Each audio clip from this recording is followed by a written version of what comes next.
Morte. O fim da vida? Esse sempre foi um dos maiores mistérios da humanidade, intrigando todos desde as primeiras civilizações. Até mesmo as pessoas que afirmam não ter medo de morrer, até as mais corajosas, pelo menos alguma vez, vão chegar ao questionamento: o que acontece depois da morte? Afinal, por que nós morremos? E depois, para onde vamos? Na tentativa de alcançar essas respostas, nós criamos mitos, lendas e diversas religiões que explicam melhor o nosso início e fim de maneira muito peculiares. Eu sou Guilherme Marques e conheça agora 6 manuais bizarros sobre o que acontece depois da morte. E me diga você, em qual delas você acredita mais? Número 1. Ars Moriendi. Também conhecida como A Arte de Morrer, esses dois textos, escritos durante o século XV, serviram para consolar os cidadãos europeus pelo grande número de mortos na Europa durante essa época. Afinal, esse período foi caracterizado pela peste negra dizimando o continente. As versões dos livros que continham imagens muito simples podiam ser compreendidas por todo mundo. O livro ilustrava as tentações que uma pessoa à beira da morte poderia sofrer pelo diabo e orientava como escapar de cada uma delas, preparando essa pessoa para o fim. Número 2. Popol Vuh. Considerada a Bíblia Maia, a Popol Vuh foi traduzida para o espanhol pela primeira vez ainda em 1550. Ela contava a história de dois irmãos gêmeos, Hunahpu e Xbalanque, em uma jornada pelo submundo maia, também chamado de Xibalba. No livro, esse submundo era caracterizado por uma escuridão perpétua e rios de sangue e pus. Os mortos que desejassem chegar ao paraíso maia deveriam percorrer os 13 andares dessa espécie de inferno.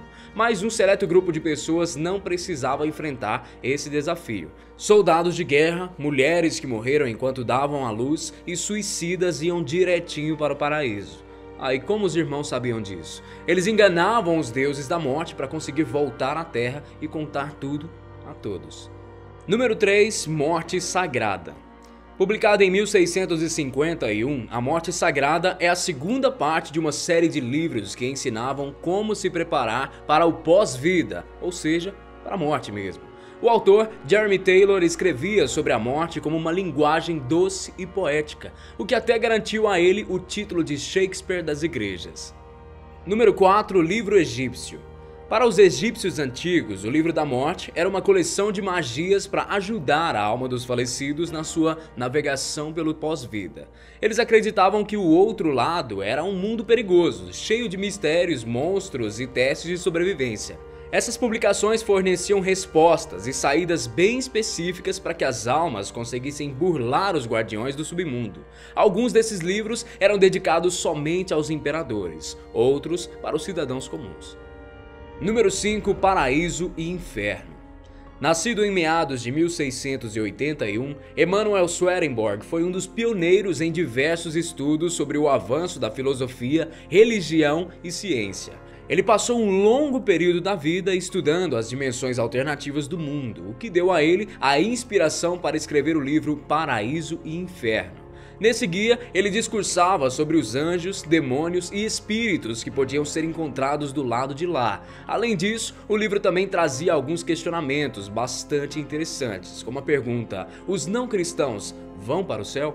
Se os seus escritos são verdadeiros, a gente não sabe, mas se pararmos para pensar que ele conseguiu prever a hora e a data exata da sua morte, talvez ele não estivesse tão enganado assim.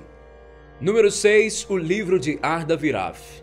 Também considerada como a Divina Comédia iraniana, essa obra conta os casos de Ardaviraf enquanto ele andava pelos caminhos obscuros do submundo. A lenda conta que ele tomou vinho para entrar em transe, e foi aí que a sua alma deixou o corpo dele e viajou para outro mundo. Depois de 7 dias, a alma de Arda retornou ao seu corpo, e ele escreveu todas as visões que teve no local. Segundo Arda, logo que os mortos chegam, eles recebem um julgamento. Se os bons atos na terra superarem os maus, eles são levados para o paraíso por uma bela mulher. Mas se a pessoa fez mais maldades que bondades enquanto vivia, a alma do falecido é mergulhada no inferno. E aí, gostou do vídeo? Grande abraço para você então e até a próxima. Tchau!